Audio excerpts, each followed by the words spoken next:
Hello students, আজকে আমরা দশম শ্রেণীর গণিতের চ্যাপ্টার 8 লম্ব বৃত্তাকার চোঙ দ্যাট মিন্স রাইট সার্কুলার সিলিন্ডারের কোয়েশ্চেন নাম্বার 6 থেকে স্টার্ট করছি।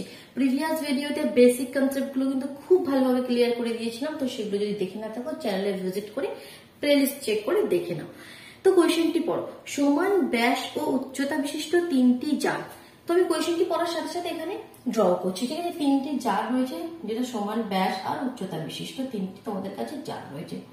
এই মনে করো প্রথম জার, এই মনে করো আরেকটি সেকেন্ড জার, আর এই সমান, ঠিক আছে। আমি এটা রাফলি করছি কোয়েশ্চেনটা বোঝার জন্য, আর কিছু না। তিনটি সমান ব্যাসটা, যাদের ব্যাসটা সমান, মনে করো ব্যাসটা 2r, সবাইরই 2r, আর উচ্চতাটা মনে করো h, ঠিক আছে। এটা সবের ক্ষেত্রে সমান। তো বলছে প্রথম জারের প্রথমটির 2/3 অংশ, দ্বিতীয়টির 5/6 অংশ এবং তৃতীয়টির 7/9 অংশ লঘু সালফিউরিক অ্যাসিডে পূর্ণ ছিল। তাহলে প্রথমটির কত অংশ? প্রথমটির বলছে 2/3 অংশ, দ্বিতীয়টির কত 5/6, আর এটা 7/9, এটার 5/6 অংশ আর এটা 7/9 অংশ, ঠিক আছে। মানে পুরোটা ভর্তি নয়, এর 2/3 অংশ, এর 5/6 অংশ, 7/9 অংশ সালফিউরিক অ্যাসিডে ভর্তি রয়েছে। খুব ভালো কথা। ওই তিনটি জারের অ্যাসিড যদি 2.1 ডেসিমি দৈর্ঘ্যের ব্যাসের একটি জারে রাখা হয়, আচ্ছা, তিনটের মধ্যে যা যা অ্যাসিড আছে সবগুলোকে ঢালা হলো একটা বড় জারে, ঠিক আছে। এই জারের মধ্যে ঢেলে ফেললে যার কি দেওয়া রয়েছে তোমাকে 2.1 ডেসিমি দৈর্ঘ্য, দৈর্ঘ্যের ব্যাস, যার ব্যাসটা দিয়ে দিয়েছে 2.1 ডেসিমি, ঠিক আছে। তারপরে কি বলছে দেখি, তবে জারে অ্যাসিডের উচ্চতা হয় 4.1 ডেসিমি। তো এই জারের মধ্যে যে অ্যাসিড, এগুলো ঢালার পর মনে করে এতটা পর্যন্ত অ্যাসিড গুলো চলে এলো। তো এই উচ্চতাটাও বলে দিয়েছে কত, 4.1 ডেসিমি। দ্যাট মিনস এইচ এর ভ্যালু তোমাকে বলে দিয়েছে 4.1 ডেসিমি। তারপর কি বলছে, প্রথম তিনটি জারের ব্যাসের দৈর্ঘ্য বলছে 1.4 ডেসিমি হলে তাদের উচ্চতা হিসাব করে লিখি। আচ্ছা, এখানে যে ব্যাসের দৈর্ঘ্য যে 2r, এর ভ্যালুটাও তোমাকে দিয়ে দিয়েছি, সেটা হচ্ছে 1.4 ডেসিমি। কত? 1.4 ডেসিমি। কোয়েশ্চেন বলছে এই যে তিনটি জারের হাইট, উচ্চতা কত সেটা বের করতে হবে। আগে ব্যাপারটা ক্লিয়ার হয়েছে, কোয়েশ্চেনটা কি বলতে চাইছে। এবার দেখো কোয়েশ্চেনটা কিভাবে করবো, আগে আমি কনসেপ্টটা সুন্দরভাবে বুঝিয়ে দিই, তারপর আমি করবো। তো সবার প্রথমে দেখো, এর তো মানে এই ব্যাসের দৈর্ঘ্যটা তোমাকে দিয়ে দিই 1.4, তো সেখান থেকে আমরা ব্যাসার্ধ বের করতে পারি। ব্যাসার্ধ মানে কি আর, এটাকে জাস্ট 2 দিয়ে ভাগ করে দেবে, এর অর্ধেক ব্যাস মানে কি পুরোটা ব্যাসার্ধ, মানে জাস্ট 2 দিয়ে ভাগ করে দিলে এটা হয়ে গেল ব্যাসার্ধ। উচ্চতা তো এইচ আমরা ধরে নেবো, ধরি জারগুলির উচ্চতা হলো এইচ। এবার দেখো এর 2/3 অংশ অ্যাসিড আছে, মানে এর কি, এটা ভলিউম না এর ক্ষেত্রফলের 2/3 অংশ, না এর আয়তনের 2/3 অংশ। মানে ভলিউম মানে আয়তন বের করবো, না ক্ষেত্রফল মানে এরিয়া বের করবো, এটা আগে ক্লিয়ার করি। এখানে অনেক কনফিউজ হয়ে যায়। এখানে কিন্তু আমরা আয়তন বের করবো, দ্যাট মিনস ভলিউম বের করবো। কারণ কি, সালফিউরিক অ্যাসিড তোমরা কোথায় রাখবে? এর ভিতরে। আর আমি বেসিক কনসেপ্টে বুঝিয়েছিলাম, যখনই এর মধ্যে লম্ববৃত্তাকার চোঙের মধ্যে কিছু রাখবে জিনিস, তখন তার মানে তার আয়তন বের করতে হবে। তার মানে এটার যে টোটাল আয়তন, যদি আয়তন মনে করো ভি হয়, আয়তনের ফর্মুলাও আমরা জানি, আমাদের আয়তনের ফর্মুলা কি হয়, পাই আর স্কোয়ার এইচ। তো এই যে আয়তন তার 2/3 অংশ, মানে এতে অ্যাসিড কত আছে, যদি আয়তনকে আমরা ভি মনে করে নিই, তাহলে ভি ইন্টু 2/3 অংশ, এতে এতটা পরিমাণ অ্যাসিড আছে, এতে ভি ইন্টু 5/6 অংশ, এতে ভি ইন্টু 7/9। তো এভাবে মানে আমাদের আয়তন বের করতে হবে। এই কনসেপ্টটা ক্লিয়ার হলো। এবার চলো, এবার আমরা কোয়েশ্চেনটা লিখে লিখে স্টার্ট করি কিভাবে আমরা কোয়েশ্চেনটি করব। তো সবার প্রথমে এই পোর্শনটা আমি এখান থেকে ক্লিয়ার করে দিচ্ছি। তো এবার সবার প্রথমে আমরা কি ধরে নেবো, কি ধরি জারগুলি, যে তিনটি ছোট জার রয়েছে, ধরি তিনটি জারের উচ্চতা এইচ ডেসিমি। ধরি জার তিনটির উচ্চতা ইজ ইকুয়াল টু এইচ ডেসিমি। উচ্চতাটা আমরা ধরে নিলাম। জার তিনটির ব্যাসার্ধ কত, ব্যাসার্ধকে আমরা আর ধরে নিই, তাই তো। তাহলে ব্যাসার্ধ কত, তোমাদের ব্যাস কত দিয়ে দিয়েছে, বইয়ের মধ্যে দেওয়া রয়েছে, ব্যাস হচ্ছে আমাদের 1.4 ডেসিমি। তাহলে ব্যাসার্ধ হবে 1.4/2 ডেসিমি, ঠিক আছে। তাহলে এবার প্রতিটি জারের আমরা আয়তন বের করতে পারি, অর্থাৎ প্রতিটি জারের আয়তন কত হবে, আয়তনের ফর্মুলা আমরা জানি কি পাই আর স্কোয়ার এইচ। তাহলে এই পাই, এই আমাদের পাই আর স্কোয়ার মানে 1.4/2 ইন্টু 1.4/2 তাই তো, আর স্কোয়ার দুবার লিখবো ভ্যালুটা, ইন্টু এইচ। আমি এখন এখানে ক্যালকুলেশন করছি না বা কাটাকুটি করছি না, কারণ এই ধরনের কোয়েশনের ক্ষেত্রে এখন কাটাকুটি করার কোনো দরকার নেই। কাটাকুটি ক্যালকুলেশন একদম লাস্টে গিয়ে করবো, ঠিক আছে? এখন শুধু রেখে দাও যেভাবে আসছে। প্রতিটি জারের আয়তন পাই আর স্কোয়ার এইচ এর ভ্যালু তো আমরা জানি না, এইচ এটা ঘন ডেসিমি। ইউনিট গুলো কিন্তু অবশ্যই লিখবে ঘন ডেসিমি। ক্লিয়ার হলো এতটা? এবার কি বলছে, এবার আমরা কি বের করবো কি, তিনটি জারে অবস্থিত মোট অ্যাসিডের আয়তন। ঠিক আছে, তিনটি জারে টোটাল কত অ্যাসিড আছে সেটা বের করে নিই। তিনটি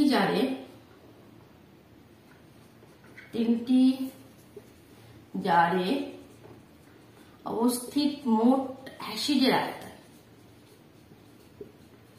মোট অ্যাসিডের আয়তনটা আমরা বের করছি। কত হবে দেখো, বই বলে দিয়েছিল কি প্রথম ক্ষেত্রে এর আয়তনের 2/3 অংশ, তাহলে pi into 1.4/2 into 1.4/2 into H, এটাতে এর আয়তন, এর কত অংশ 2/3 অংশ, এর কত অংশ 2/3 অংশ, প্লাস নেক্সট কি হবে, নেক্সট এর আয়তনের কত অংশ, তো এই জিনিসটাকে আবার লিখবে, এখানে আমি এখানে জায়গা নেই যার জন্য এরকম ভাবে লিখে দিচ্ছি, ঠিক আছে? এই জিনিসটাকে আবার লিখবে ইন্টু 5/6 ইন্টু 5/6 প্লাস এই জিনিসটাকে আবার লিখবে, এতটা আয়তনটা প্রতি ক্ষেত্রে লিখবে ইন্টু কত 7/9 ইন্টু 7/9। ঠিক আছে, টোটাল অ্যাসিড হয়ে গেল তোমাদের এত অংশ। এবার পরের পোর্শনটা ক্লিয়ার করে দিই। দেখো এবার ক্যালকুলেশনটা কিভাবে করবে, দেখো প্রতি ক্ষেত্রে এই যে আয়তনটা প্রতি ক্ষেত্রে রয়েছে, এই টার্মটার মধ্যেও রয়েছে, এখানেও রয়েছে, এখানেও রয়েছে, তাহলে এই জিনিসটা আমরা কমন নিয়ে নিতে পারি, তো কমন নিয়ে নেবো। কমন নিয়ে নিলে ক্যালকুলেশনটা আবার ছোট দেখাবে, 1.4/2 ইন্টু 1.4/2 ইন্টু এইচ কমন নিয়ে নিলাম, তাহলে ব্র্যাকেটের মধ্যে 2/3, এখানে 5/6 আর এখানে 7/9। তাহলে এটা একটু আমরা ক্যালকুলেশন করে নিই। Pi into 1.4/2 1.4/2 into H, LCM হবে দেখো, ইন্টু 3, 6 আর 9 এলসিএম 18 হবে, 3, 4 18, তাই তো 18, 3, 6 18 আর 6 দুগুণে 12, 6 দিয়ে 3, 6 18, 3, 5 15, যেভাবে এলসিএম করে এলসিএম করার প্রসেসটা জানো তো তোমরা, এটা আমি ডিটেলসে বলছিলাম। 9 দুগুণে 18, 7 দুগুণে 14, তাই এখানে কত হলো pi into 1.4/2 into 1.4/2 into H into 18 নিচে হয়ে গেল, আর উপরে তোমাদের এটা যোগ করলে কত হচ্ছে 41, তাই তো 41। তো এতটা এবারে আমাদের রেখে দাও, এত ঘন ডেসিমি, এত ঘন ডেসিমি। তাহলে ওই যে তিনটে জারের মধ্যে টোটাল অ্যাসিডের আয়তন হচ্ছে এটা, এই যে অ্যাসিডের আয়তন সেটাই তো, এইটাই আমরা কাতে, এটা আমরা ঢেলেছি যে বড় জারটির মধ্যে, তাহলে বড় জারটির যে আয়তন হবে সেটা এটার সঙ্গে সমান হবে। কনসেপ্টটা কিভাবে নিয়ে আসবে, এটা বের করে রাখলে এবার আমরা বড় জারটির আয়তন বের করতে পারবো, কারণ তার আমাদের রেডিয়াসও দিয়ে দিয়েছে আর তোমাদের হাইটও দিয়ে দিয়েছে, দ্যাট মিনস ব্যাসার্ধ উচ্চতা দুটোই দেওয়া রয়েছে, তো তার আয়তন আমরা বের করবো, তো সেটা ইজ ইকুয়াল টু এটা করে সেখান থেকে এইচ এর ভ্যালুটা বের করে নিয়ে আসবো। দেখো কিভাবে করছি। এই পোর্শনটা ক্লিয়ার হয়ে গেল। তো প্রথমে আমরা কি করলাম এটা, এবার দেখো বড় জারটির আয়তন বের করছি, বড় জারটির আয়তন কত হবে দেখো, বলেছে আমাদের ফর্মুলা সেটাই, পাই আর স্কোয়ার এইচ, তাই তো। এবার এখানে কত দেখো, বড় জারটির আয়তন থেকে পাই তো পাই আছে, আর এর ভ্যালু কত ছিল দাও বইটা দেখি, আর এর ভ্যালু তোমাদের ছিল 2.1 ডেসিমি দৈর্ঘ্যের ব্যাসের, দ্যাট মিনস 2.1/2, 2.1 তো তার ব্যাস, তাহলে ব্যাসার্ধ 2.1/2 ইন্টু 2.1/2, আর এইচ বলছে 4.1, এইচ 4.1। ঠিক ক্লিয়ার হলো, এত ঘন ডেসিমি, ইউনিট সবসময় লিখতে হবে। তো এবার প্রশ্নানুসারে করে দেবো, বাস হয়ে গেল। এবার প্রশ্নানুসারে কি হবে, প্রশ্নানুসারে দিস, এই যে যেটা আমি লিখছি এটা ইজ ইকুয়াল টু এটা, তাহলে প্রথমে কি ছিল লেখো, pi into 1.4/2 into 1.4/2 into H into 41/18 is equal two pi into 2.1/2 2.1/2 into 4.1। ঠিক, এবার এখান থেকে প্রথমে পাইটা ক্যান্সেল আউট হয়ে যাবে দুদিক থেকে, আমাকে এইচ এর ভ্যালু চাই, তাহলে এইচটা রেখে বাকি সব জিনিস ওদিকে নিয়ে চলে যাবো, তাহলেই হয়ে যাবে। তাহলে এইচ ইজ ইকুয়াল টু কত হলো, তাহলে এইচ ইজ ইকুয়াল টু কত হয়ে দেখো সমস্ত জিনিসকে এবার ওদিকে নিয়ে যাচ্ছে। আগে যেটা ছিল সেটা লিখে নি, 2.1 নিচে 2, উপরে 2.1 নিচে 2, উপরে 4.1, এটা ওদিকে ছিল। এবার এদিক থেকে যেগুলো নিচে আছে সেগুলো উপরে যাবে, 2, 2 আর 18 নিচে আছে, তাহলে 2, 2 আর 18 উপরে গেল, আর 1.4 আর 41 উপরে ছিল সেগুলো নিচে এলো। এখানে দেখো দুটো পয়েন্ট, এখানে একটা দুটো পয়েন্ট তো ক্যান্সেল আউট হয়ে গেল, একটি পয়েন্ট থেকে যাচ্ছে, তাহলে সেই পয়েন্টটাকে সরিয়ে দিলে নিচে 10 নিয়ে নিল। এবার সিম্পলি এখানে কাটাকুটি করো, দেখো কাটাকুটি করলে তোমরা অ্যান্সার পেয়ে যাবে। তো কত দিয়ে করবো দেখো, প্রথমেই তো 41 চলে যাচ্ছে, সিম্পলি খুব সুন্দর ভাবে 7 দিয়ে 7 থেকে 7, 7 দুগুণে 14, 3 7 21, ফের 7 দিয়ে 3 7 21, 7 দুগুণে 14, দুটো 7-এর টেবিলে চলে গেল, 2 2 2 2 ক্যান্সেল আউট হয়ে গেল, 2 দিয়ে 9 দুগুণে 18, আর যাচ্ছে না। উপরে দেখো তাহলে কত হচ্ছে, 3 তারিখে 9, 9 9 81, 81, আর নিচে হচ্ছে 10 দুগুণে 20, ভাগ করে দাও অ্যান্সার পেয়ে যাবে। ভাগ করে দিলে কত হবে, 4 দিয়ে 80, 1 1 দিয়ে 0, তাও ছোট হচ্ছে, আর একটা পয়েন্ট আর একটা 0, 5 5 করে 100, তাহলে 4.05 অ্যান্সারটা কত হলো দেখো, উপরে লিখছি 4.05 ডেসিমি, কারণ উচ্চতা মানে ডেসিমি। বোঝা গেল? পুরোটা সুন্দরভাবে বুঝতে পারলে? ঠিক আছে, তাহলে ফটাফট ভিডিওটিকে লাইক করে দাও আর নিজের বন্ধুদের মধ্যে শেয়ার করে দাও। আর যদি চ্যানেলে নতুন হয়ে থাকো তাহলে চ্যানেলটিকে সাবস্ক্রাইব করে বেল আইকনটি প্রেস করে নিও, কেমন? তবে তোমরা নোটিফিকেশন পাবে। বুঝতে পারলে যেভাবে কনসেপ্ট ক্লিয়ার করবে। দেখো সুন্দরভাবে কোয়েশ্চেন নাম্বার 7 এবার বলছি, এক মুখ খোলা একটি লম্ববৃত্তাকার পাত্রের সমগ্রতলের ক্ষেত্রফল 2002 বর্গ সেমি। ঠিক আছে, যেটা বলছে সেটাকে এবার আমি এখানে একটু আগে করি। কোয়েশ্চেনটি পড়ার সাথে সাথে এখানে সেটাও ফিগারটা বানায় কি বলতে কি যাচ্ছে। কোয়েশ্চেন নাম্বার 7 বলছে এক মুখ খোলা একটি লম্ববৃত্তাকার পাত্র। তাহলে একটা মুখ খোলা, এই একটা আমাদের লম্ববৃত্তাকার পাত্র রয়েছে, মানে লম্ববৃত্তাকার চোঙ রয়েছে যার একটা মুখ, ঠিক আছে, এক মুখ খোলা। ঠিক আছে, তো এবার কি বলছে, তার সমগ্রতলের ক্ষেত্রফল। আচ্ছা, এটা যদি আমি এখানে করি, সমগ্রতলের ক্ষেত্রফল মানে কি? সমগ্রতলের ক্ষেত্রফল আমরা কাকে বলি? লম্ববৃত্তাকার চোঙের আমি বলেছি যে সাইড গুলোও নেবে, উপরের পোর্শনটাও নেবে, নিচের পোর্শনটাও নেবে, সেটাই তো সমগ্রতল। সমগ্রতল মানে কি বলেছিলাম, এই যে লম্ববৃত্তাকার চোঙ, সাইড গুলোও নেবে, উপরেরটাও নেবে, নিচেরটাও নেবে। বাট এখানে সমগ্রতল মানে কি, উপরের পোর্শনটা আমাদের নিলে হবে না, এই পোর্শনটা আমাদের নিলে হবে না, কারণ আমাদের বলে দিয়েছে এক মুখ খোলা, উপরের পোর্শনটা নাই। তাহলে এর ক্ষেত্রে সমগ্রতলের ক্ষেত্রফলের ফর্মুলা কি হয় বলতো? আমি কি বলেছিলাম, পাশের ক্ষেত্রে তো 2πr/h সাইডের জন্য, আর উপরে একটা সার্কেল নিচে একটা সার্কেল, তার জন্য কি বলেছিলাম, সার্কেলের ফর্মুলা কি, সার্কেলের ক্ষেত্রফলের πr², তাই তো? তো দুটি সার্কেলের জন্য আমরা 2πr² লিখতাম, বাট এখানে লিখবো অনলি πr², কিন্তু একটা মুখ খোলা, তো একটা সার্কেলের আমরা লিখবো না। এটা অনেকে এই জায়গাটায় প্রথমেই ভুল করে দেয়, ফর্মুলাতেই লিখে দেয় 2πr/h + 2πr², কিন্তু এটা কখনোই লিখবে না, কারণ এক মুখ খোলা। তার মানে এটা ইজ ইকুয়াল টু বলে দিয়েছে কি 2002, এটা বলে দিয়েছে কি এত বর্গ সেমি। ঠিক আছে, এবার কি বলছে, পাত্রের ভূমির ব্যাসের দৈর্ঘ্য 14 সেমি। দ্যাট মিনস এই যে আরটা 2r এর ভ্যালু দিয়ে দিয়েছে 14, তো সেখান থেকে আমরা r এর ভ্যালু পেয়ে যাবো 7 সেমি। তো বলছে পাত্রটিতে কত লিটার জল ধরবে সেটা হিসেব করে লিখে। পাত্রটিতে জল ধরবে মানে এবার কি বের করতে হবে, তার আয়তন। ঠিক আছে, জল ধরবে মানে তার ভিতরে রাখবে, তার মানে তার ভলিউমটা তোমাকে বের করতে হবে, এটা হচ্ছে কোয়েশ্চেন। এবার করবে কিভাবে, তো সবার প্রথমে দেখো এবার একটু লিখে করবে। ঠিক আছে, আমি একটু শুধু স্টেপ গুলো বলছি, এবার ডিটেলসে তোমরা লিখে করবে। তাহলে সবার প্রথমে কি লিখবে দেখো, তাহলে সবার প্রথমে আমাদের আর তো দিয়ে দিয়েছে, এইচ তো দেওয়া নেই, কিন্তু এই যে পাত্রটি তার উচ্চতাটা কিন্তু দেওয়া নেই। তাহলে ধরি এক মুখ খোলা একটি লম্ববৃত্তাকার পাত্রের, ধরি এটা নিজেরা লিখবে, এক মুখ খোলা লম্ববৃত্তাকার পাত্রটির উচ্চতা ইজ ইকুয়াল টু এইচ, সেন্টিমিটারে রয়েছে সবগুলো, দাঁড়াবো চেক করি, হ্যাঁ, তো ইউনিটটা সেন্টিমিটারে তোমাকে নিতে হবে। ঠিক আছে, এবার এক মুখ খোলা পাত্রটির ব্যাসার্ধ আর ইজ ইকুয়াল টু কত, ব্যাসার্ধ r is equal two 7 centimetre. অর্থাৎ এক মুখ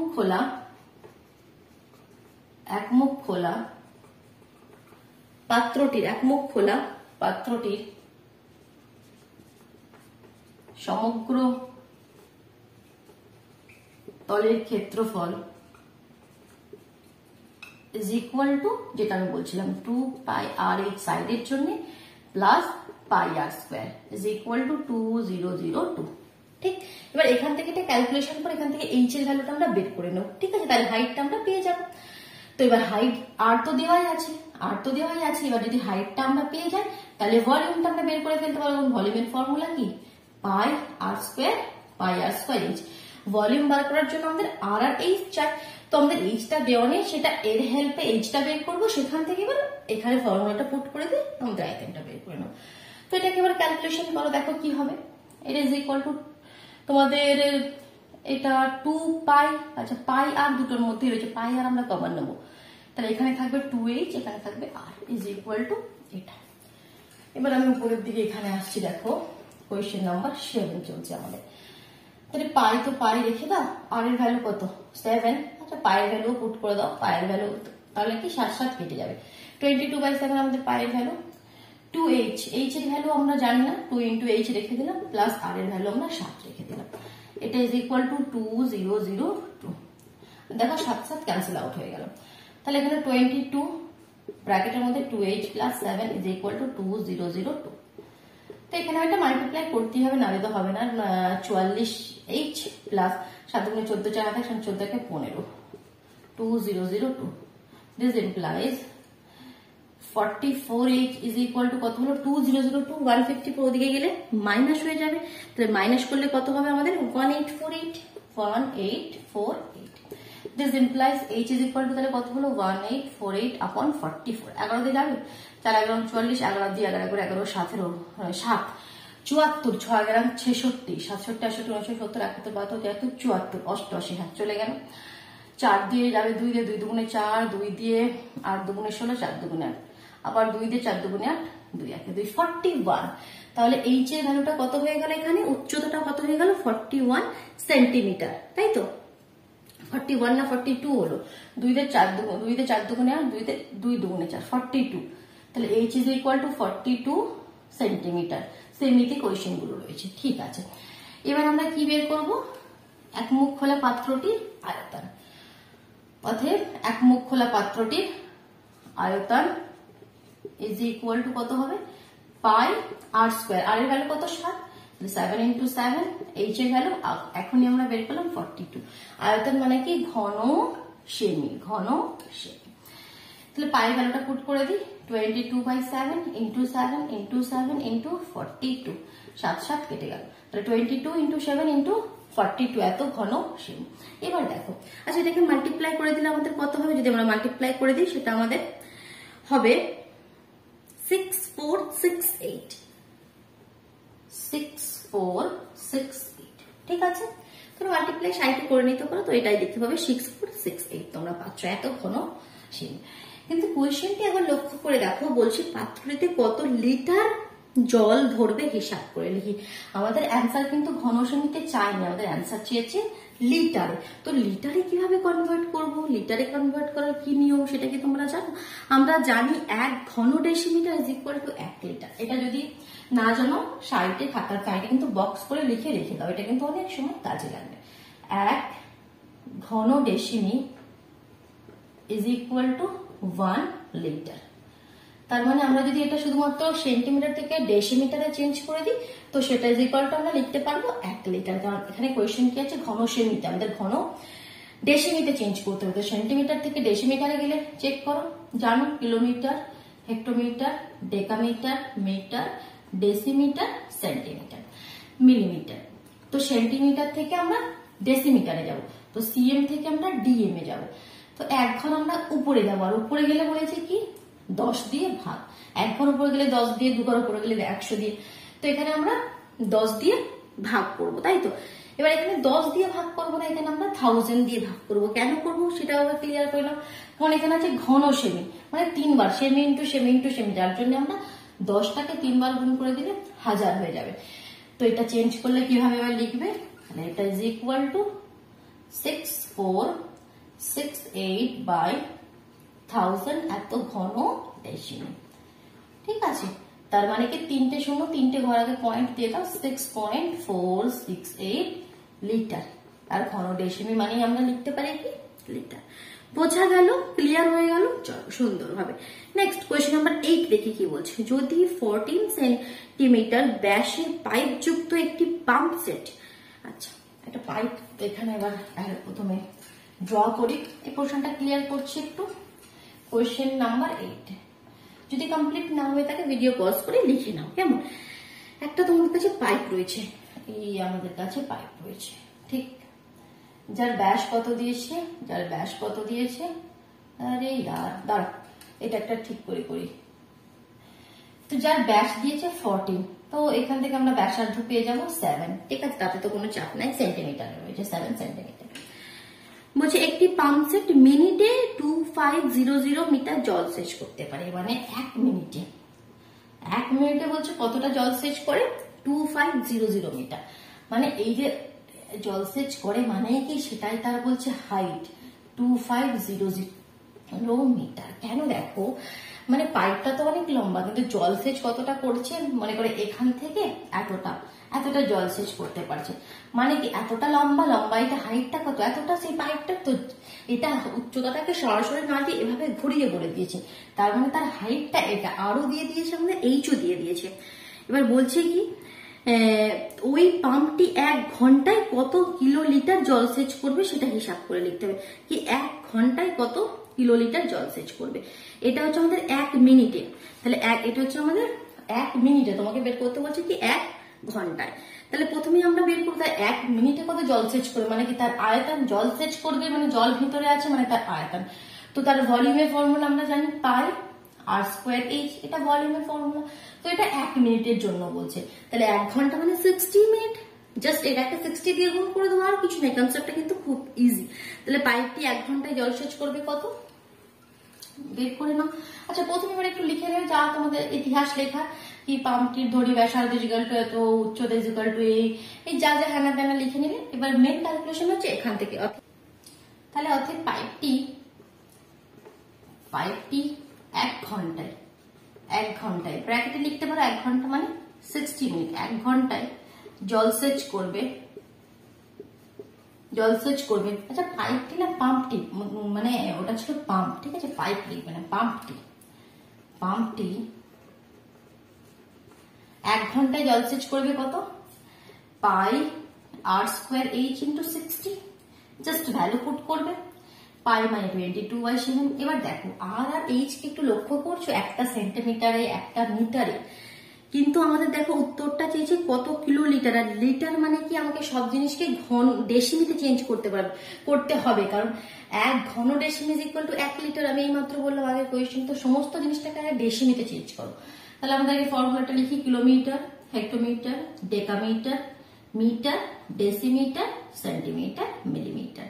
তাহলে এটাকে সেন্টিমিটার থেকে, মানে এখানে সেন্টিমিটার থেকে আমাদের ডেসিমিটার, 1 ঘর উপরে তাহলে 10 দিয়ে ভাগ, তো 10 দিয়ে ভাগ করলে 0.7 ডেসিমিটার হয়ে গেল। আর এটা মিটার থেকে 1 ঘর নিচে আসছে এটার ক্ষেত্রে, তাহলে 10 দিয়ে গুণ, তাহলে এটা হয়ে যাবে 2500, আর একটা 0 এসে যাবে এত ডেসিমি, ঠিক আছে। আগে ইউনিট গুলো চেঞ্জ করে নেবে। এবার এখানে পুট করো 0.7 ইন্টু 0.7 ইন্টু 25, 3টে 0 ইন্টু 60, এত ঘন ডেসিমি। সব জিনিস আমাদের ডেসিমিতে চলে গেছে, এবার আমরা ঘন ডেসিমি লিখতে পারি, ঠিক। এবার কি দেখো পয়েন্ট সরিয়ে দাও, দুটো পয়েন্টের জন্য সরিয়ে এখানে নিচে 100 নিয়ে নিলাম, দুটো শূন্য তো ক্যান্সেল আউট হলো, 7 ক্যান্সেল আউট হলো, আর কিছু ক্যান্সেল আউট এখানে হচ্ছে না, তাই তো, আর কিছু ক্যান্সেল আউট এখানে হচ্ছে না। এবার দেখো এটা আমাদের ঘন ডেসিমি মানে এত লিটার হলো। এবার লিটারে তো আমাদের অ্যান্সার নয়, আমাদের অ্যান্সারটি কিসে আসবে, আমাদের অ্যান্সারটি আনতে হবে কিলোলিটারে। তাহলে লিটার থেকে কিলোলিটার করতে গেলে আবার কি করতে হবে, আচ্ছা আগে তো এটা মাল্টিপ্লাই করে অ্যান্সারটি কত লিখে দিই, ঠিক আছে। এটা যখন মাল্টিপ্লাই করবে তোমাদের অ্যান্সারটি আসবে 2311234, চারটে 0, 2310000 এত লিটার, ঘন ডেসিমি মানে এত লিটার, ঠিক। ক্লিয়ার হলো, এতটা তো আমাদের ক্লিয়ার হয়ে গেল। এবার শুধু লিটার থেকে কিলোলিটারে চেঞ্জ করো। আর লিটার থেকে কিলোলিটার মানে কি, লেখো কিলোলিটার, কিলোমিটার দিয়ে লিখেছি, কিলোলিটার দিয়ে লেখো, kilolitre, hectolitre, decalitre, litre. Litre থেকে কিলোলিটার, 1 2 3, 3 ঘর উপরে মানে 1000 দিয়ে ভাগ করবে, আর কিছুই নয়।